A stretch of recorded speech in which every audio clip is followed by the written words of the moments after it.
சேலம் புதிய பேருந்து நிலையத்தில் சுகாதார கேடு ஏற்பட்டுள்ளதாக பொதுமக்கள் குற்றம் சாட்டுகின்றனர். இதுகுறித்து மாநகராட்சி நிர்வாகம் நடவடிக்கை எடுக்க தயங்குவதாக அவர்கள் புகார் கூறுகின்றனர். சேலம் பாரத ரத்னா எம்ஜிஆர் மத்திய பேருந்து நிலையம் தமிழகத்தின் பல்வேறு முக்கிய நகரங்களை இணைக்கிறது.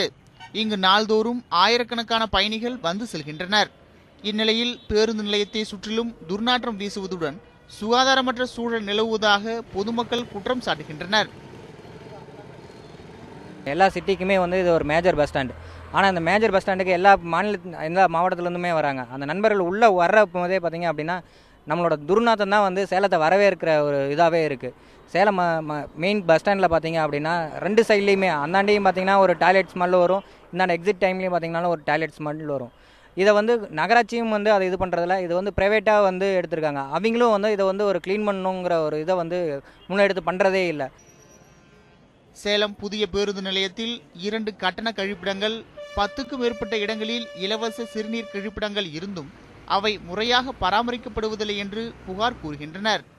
பேருந்து நிலையத்தில் குப்பைகள் சிதறி கிடப்பதுடன் துர்நாற்றம் வீசுவதாகவும் பொதுமக்கள் குற்றம் சாட்டுகின்றனர். எங்கே பார்த்தாலும் சிறுநீர் கழிப்பிடங்கள் அங்கங்கே கட்டி வச்சிருக்காங்க. அவங்க கான்ட்ராக்ட் எடுத்தவங்கலாம் பிரைவேட், அவங்கெல்லாம் அதிக கட்டணம் வசூல் பண்ணுறதுனால மக்கள் என்ன பண்ணுறாங்க, வெளியிடங்களில் கழிப்பிடத்தை யூஸ் பண்ணுறாங்க. அதனால் என்ன ஆகுதுன்னா இங்கே அதிகமான அளவுக்கு துர்நாற்றங்கள் வீசுது. இதை யாரும் கட்டுப்படுத்துறதில்ல. நகராட்சி நிறுவனமும் இதை கண்டுக்கிறது கிடையாது. இங்கே எங்கே பார்த்தாலும் தண்ணி தேங்கி நிற்குது. பாத்ரூம் வசதி சரியாக இல்லாதனால தான் வர பொதுமக்கள் பூரா கிடைக்கிற இடத்துல யூரின் பாஸ் பண்ண போயிடறானுங்க.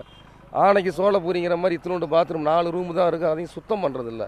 இப்போ நம்மளாலே உள்ளே பூத முடியாது. பொதுமக்களை சொல்லியும் தப்பு கிடையாது. மாநகராட்சி சரியில்லை. இந்த வழி தான் இருக்குது. எம்பி போகிறாரு, வாரத்தில் 2 ட்ரிப்பு இந்த பக்கம் போகிறாரு வராரு. ஏசி கார் உள்ளே இருக்கிறனால அவருக்கு இந்த ஸ்மெல்லு தெரியறதில்ல. அவருக்கு மேயர் சவுண்ட் அப்னு 2-3 ட்ரிப்பு வந்தார். அவருக்கு இதெல்லாம் ஒரு பிரச்சனையே இல்லை. அவருக்கு வேறு நிறைய பிரச்சனை இருக்கும் போல இருக்குது.